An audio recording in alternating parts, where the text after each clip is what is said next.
युग की बात सुनकर संजना का चेहरा सख्त हो गया और उसने कड़े तेवर के साथ कहा, कौन उसके करीब आना चाहता है?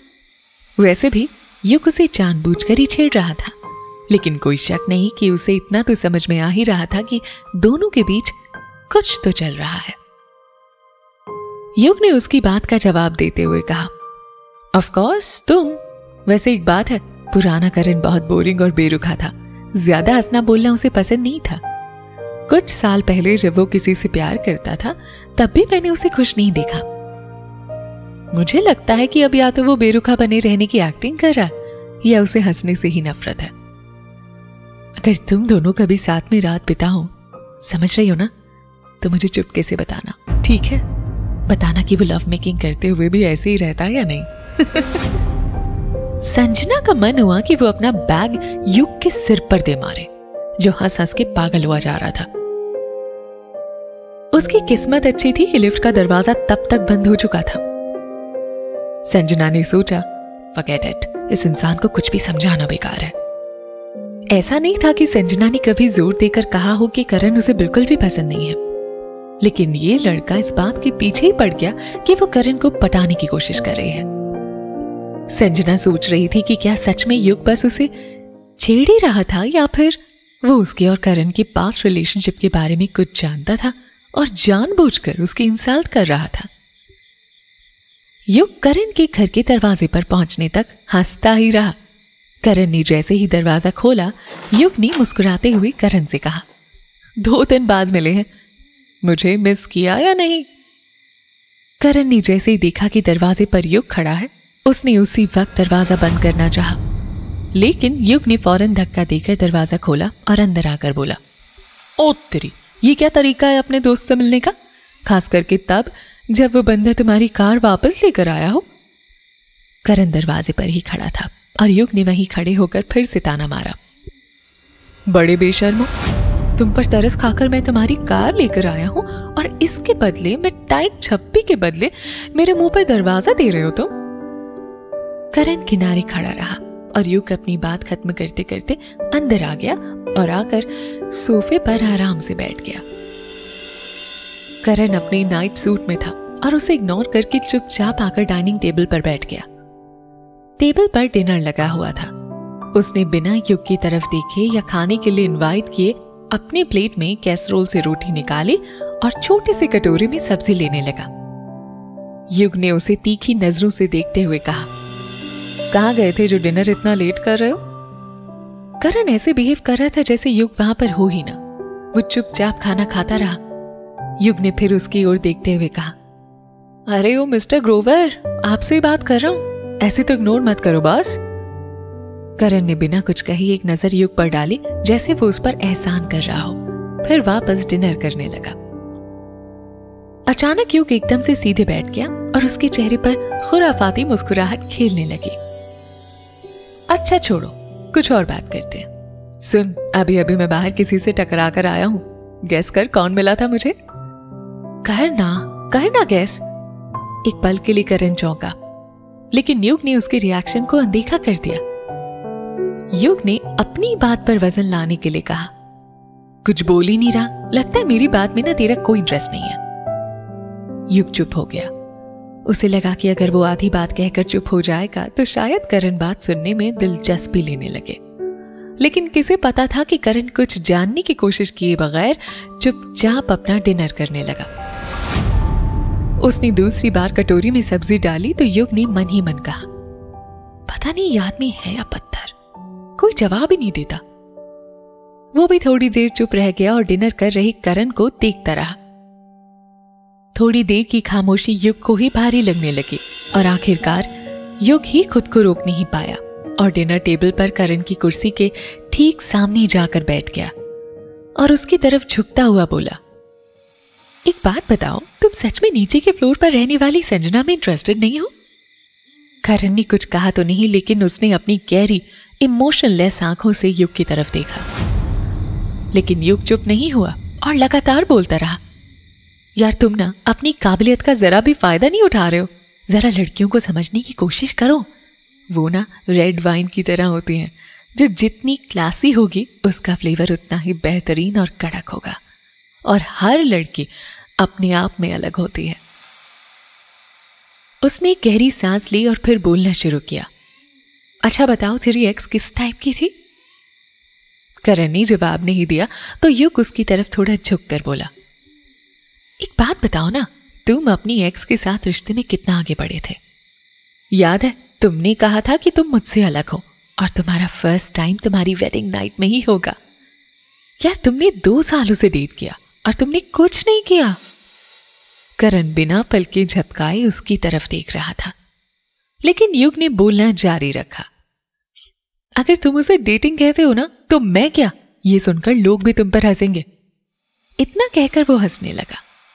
हंसते हुए उसकी नजर करण पर पड़ी और उसके चेहरे के भाव देखकर वो तुरंत चुप हो गया और आगे कुछ भी कहने की उसकी हिम्मत नहीं हुई।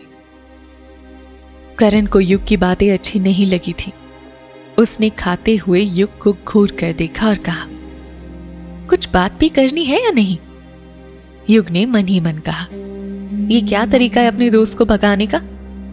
युग अपनी पैंट की जेब में हाथ डालकर खड़ा हुआ और बोला, इतने नाराज क्यों हो रहे हो? करो अपनी जवानी बर्बाद सानू की। जाओ जाओ खाना खाओ, मैं तो जा रहा हूं नीचे फ्लोर वाली संजना के पास। संजना मैं आ रहा हूं। इतना कहकर उसने एक कदम आगे बढ़ाया ही ताकि करण ने बिना युग की तरफ देखे उसे ऑर्डर देने वाले अंदाज में कहा, बड़े फ्री हो आजकल, चलो तुम्हारी छुट्टियां अभी से खत्म। युग को एक झटका सा लगा। उसने गुस्से वाली नजर से करण की तरफ देखकर कहा, फाइन, तुम जीते। इतना कहकर वो वहां से जाने के लिए मुड़ा, लेकिन अचानक उसे कुछ याद आया और वापस वो करण की तरफ मुड़ा और बोला, थोड़ी देर पहले सुना संजना कह रही थी कि उसे तुम पसंद हो। मैंने सोचा तुम्हें बता दूं, लेकिन ठीक है, तुम चाहो तो ऐसे ही कुंवारे रहो सानू की। युग की बातों में थोड़ी सच्चाई थी, लेकिन ऑफ कोर्स संजना को इस बात का क्या ही पता था कि युग ने करण से क्या कहा होगा। अगले दिन संजना एज यूजुअल क्लब गई। जब वो कपड़े चेंज करके वापस आई तो देखा करण भी स्विमिंग शॉर्ट्स पहने हुए था जो उसने कल ही खरीदे थे। करण की कद काठी इतनी खूबसूरत थी कि वो 2 साल पहले से भी ज्यादा हैंडसम लग रहा था। संजना ने करण के पास आकर बहुत ही प्रोफेशनल अंदाज में कहा, आज पानी में उतरने का तुम्हारा पहला लेसन है। हम बेसिक स्ट्रोक्स के साथ शुरू कर सकते हैं, लेकिन तुम अलग हो, इसीलिए हमें शुरू से शुरू करना होगा। संजना की बात खत्म होने का इंतजार किए बगैर ही करण पूल की तरफ चल पड़ा। संजना का मुंह खुला का खुला रह गया और उसने सोचा, कुछ दिन पहले तो ये पानी में जाने को बिल्कुल तैयार नहीं था, आज इसे इतनी जल्दी क्यों है? उसने करण को चेतावनी देते हुए कहा, तुमको पानी में चलने पर थोड़ी परेशानी होगी, इसलिए तुम पहले धीमे धीमे चलकर अपना बैलेंस कंट्रोल करने की कोशिश करो। स्टार्टिंग में पूल के चारों तरफ एक चक्कर लगाओ। भले ही कल संजना ने करण को पानी में पुश कर दिया था, लेकिन उसे अभी भी डर था कि अगर वो पानी में ऐसे घुसा तो कहीं लड़खड़ा कर गिर ना जाए। इससे पहले कि वो अपनी बात पूरी कर पाती, करण पानी में उतरकर एक कदम आगे बढ़ चुका था। संजना ने उसे जल्दबाजी करने से मना किया और वो भी पानी में उतर गई, लेकिन करण से दूरी बनाए रखी और बोली, अगर तुम पानी में चलना नहीं चाहते तो कोई बात नहीं, तुम पूल की साइड में सहारा लेकर खड़े हो सकते हो। Try to feel the water, ये सोचना जैसे तुम बाथटब में हो। करण अपनी जगह से बिल्कुल नहीं हिला, बल्कि वो शैतानी भरी निगाहों से संजना की तरफ देख रहा था। संजना प्यार से बोली और पूछा, क्या हुआ? अनकंफर्टेबल फील कर रहे हो? क्या तुम्हें पसीना आ रहा है या हाथ पैर कांप रहे हैं? करण चुपचाप सुनता रहा। उसे वाटर वर्टिगो था। उसे पानी में उतरने से चक्कर आते थे, जिसकी वजह से उसे पानी में पूरी तरह से डूबने का डर लगता था, और पानी में उतरते ही वो खुद को पूरी तरह कमजोर महसूस करने लगता था। लेकिन उसे पता था कि वहां उसके लिए संजना तैयार खड़ी है, इसलिए उसे अब पानी से कोई डर नहीं था। फिर भी उसने कहा, घुटन हो रही है। संजना मुस्कुराकर बोली, पानी का प्रेशर सीने पर लगता है, इसलिए घुटन होना नॉर्मल है। तुम्हें धीरे धीरे सांस अंदर लेनी होगी। सांस लो, धीरे धीरे तुम्हें इसकी आदत हो जाएगी, डरो मत। करण चुपचाप उसे ऐसे ही देखता रहा। उसकी इंटेंस नजरों से शर्माकर संजना बोली, शायद हम फ्लोटिंग ट्राई कर सकते हैं। उसने किसी साइंटिफिक थ्योरी के बारे में बताते हुए करण को फ्लोट करने का तरीका समझाया, लेकिन करण बिल्कुल नहीं हिला। संजना ने हाथ हिलाकर उसे ट्राई करने का इशारा किया। मन ही मन उसे लगा कि करण की वाटर वर्टिगो की स्थिति बहुत ज्यादा बुरी नहीं है। यह भी हो सकता है कि वाटर वर्टिगो का संबंध शायद किसी के पानी देखते ही बेहोश हो जाने से ना हो। शायद लोग थोड़ी देर पानी में रहने के बाद बेहोश होते हो। करण एकटक गहरी नजरों से उसे देखता रहा, फिर कुछ देर बाद बोला, अगर तुम मुझे थामोगी नहीं तो मैं फ्लोट कैसे करूंगा? संजना को अभी भी समझ नहीं आया। उसने कंफ्यूज होते हुए कहा, तुम्हें थामूंगी? क्या मतलब है तुम्हारा? करण के होठों पर शैतानी भरी मुस्कान आ गई। उसने कहा, क्या कोच अपने स्टूडेंट को पकड़कर फ्लोट करना नहीं सिखाते हैं? संजना ये सुनकर दंग रह गई। उसने धीरे से कहा, हाँ। वो फाइनली समझ गई कि करण ने पिछले दिन क्यों कहा था, पानी में जाऊं, है ना? तुम इसके लिए पछताओगी।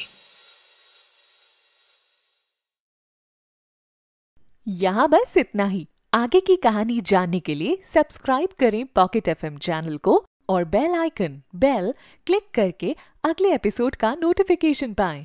लेकिन आप सारे एपिसोड अभी सुनना चाहते हैं तो डाउनलोड करें हमारा pocket FM app. Link description में है, जहां आप पाएंगे इस शो के सारे एपिसोड्स और साथ ही इसके जैसे और भी बेहतरीन शोज। तो देर किस बात की, अभी डाउनलोड करें पॉकेट एफएम ऐप।